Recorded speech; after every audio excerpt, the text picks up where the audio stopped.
protection while cultivating the appearance of adventure tourists if we were spotted during daylight hours.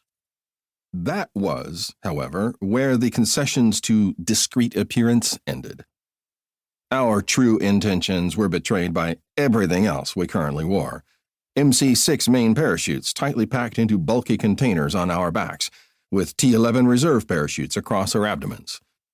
The tightly adjusted harnesses were uncomfortable under the best of circumstances, and less so when a modular weapons case was suspended from your left side, stuffed with a suppressed rifle in addition to a tactical vest with ammunition, grenades, medical kit, and radio.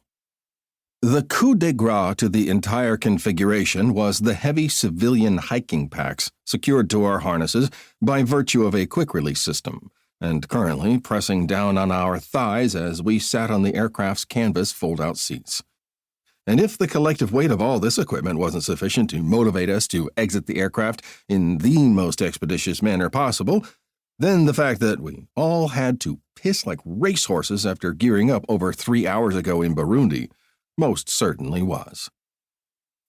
This type of thing was more or less standard fare during my time as an Army Ranger, albeit using enormous military aircraft like C-130s and C-17s, instead of our current vehicle, an L-410 turbojet, a twin-engine transport plane, lightly modified by the CIA to insert operatives well before the crew landed to conduct an ostensibly legitimate cargo transfer. "Don't get me wrong," Worthy went on.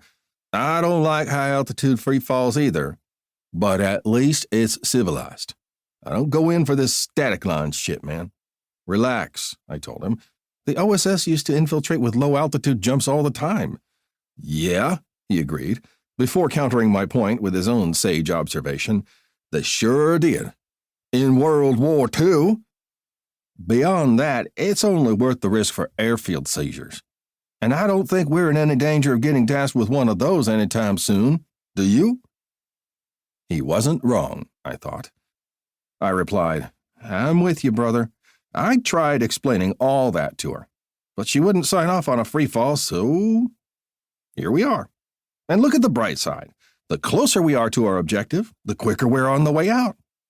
This still beats walking in, doesn't it?" "It beats walking, but that's about it. Mayfly should have signed off on a free fall," Worthy said, using the radio call sign for my team's immediate supervisor, Mei Ling Chen. "Look," I told him, "here was the convo. According to her, why risk an aircraft being detected on a cross-border incursion when the agency routinely flies to and from various spots in the Congo? Because any cargo is inspected by Congolese authorities upon landing," says I. Then she said, "So we'll have the pilots fly their usual flight path, lose altitude a bit earlier than usual, and drop us on the way." I told her a static line jump was noisy, noticeable, and comes with an untoward risk of landing in the trees. She asked if I wanted the mission or not, so it's either us jumping this way or the other Project Longwing team that we're not supposed to know about. Worthy heaved a sigh.